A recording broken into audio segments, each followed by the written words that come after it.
أعوذ بالله من الشيطان الرجيم. بسم الله الرحمن الرحيم.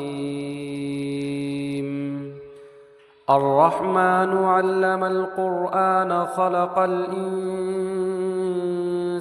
علمه البيان. الشمس والقمر بحسبان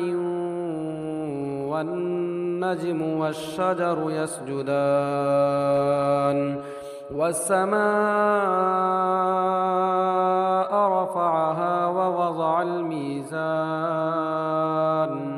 ألا تطغوا في الميزان وأقيموا الوزن بالقسط ولا تخسروا الميزان والأرض وضعها للأنام فيها فاكهة والنخل ذات الأكمام والحب ذو العصف والريحان فبأي آلاء ربكما تكذبان خلق الإنسان من صلصال كالفخار وخلق الجان من مارج من نار فبأي آلاء ربكما تكذبان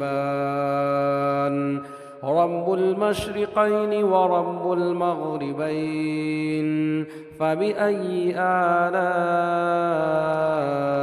ربكما تكذبان مرج البحرين يلتقيان بينهما برزخ لا يبغيان فبأي آلاء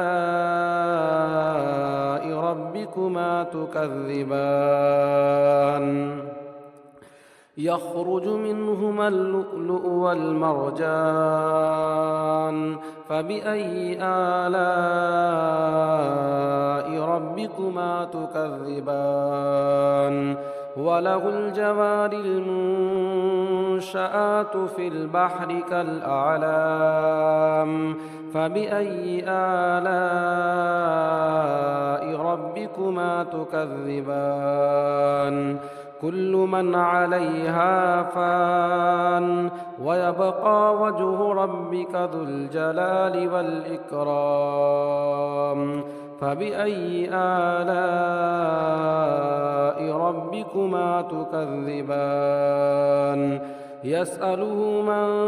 في السماوات والأرض كل يوم هو في شأن فبأي آلاء ربكما تكذبان سنفرغ لكم أيها الثقلان فبأي آلاء ربكما تكذبان يا معشر الجن والإنس إن استطعتم أن تنفذوا من أقطار السماوات والأرض فانفذوا لا تنفذون إلا بسلطان فبأي آلاء ربكما تكذبان يرسل عليكما شواظ من نار ونحاس فلا تنتصران فبأي آلاء ربكما تكذبان فإذا انشقت السماء فكانت وردة كالدهان فبأي آلاء ربكما تكذبان فيومئذ لا يسأل عن ذنبه إنس ولا جان فبأي آلاء ربكما تكذبان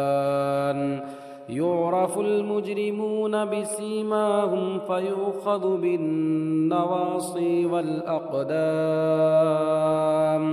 فبأي آلاء ربكما تكذبان هذه جهنم التي يكذب بها المجرمون يطوفون بينها وبين حميم آن فبأي آلاء ربكما تكذبان ولمن خاف مقام ربه جنتان فبأي آلاء ربكما تكذبان ذواتا أفنان فبأي آلاء ربكما تكذبان فيهما عينان تجريان فبأي آلاء ربكما تكذبان فيهما من كل فاكهة زوجان فبأي آلاء ربكما تكذبان متكئين على فرش بطائنها من استبرق وجنى الجنتين دان فبأي آلاء ربكما تكذبان فيهن قاصرات الطرف لم يطمثهن إنس قبلهم ولا جان فبأي آلاء ربكما تكذبان كأنهن الياقوت والمرجان فبأي آلاء ربكما تكذبان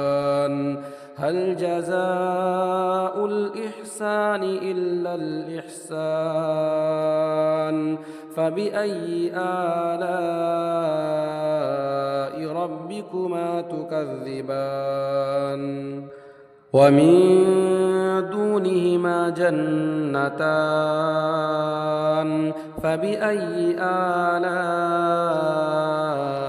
ربكما تكذبان مدهامتان فبأي آلاء ربكما تكذبان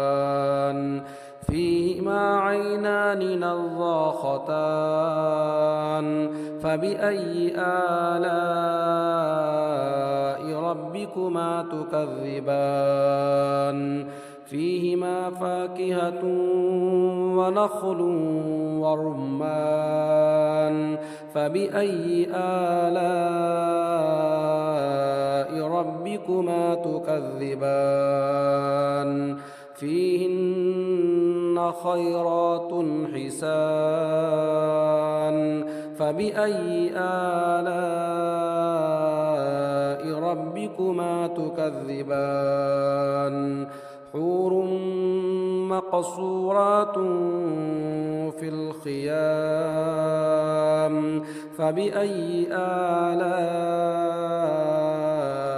ربكما تكذبان لم يطمثهن إنس قبلهم ولا جان فبأي آلاء ربكما تكذبان متكئين على رفرف خضر وعبقري حسان فبأي آلاء ربكما تكذبان تبارك اسم ربك ذي الجلال والإكرام. صدق الله العظيم.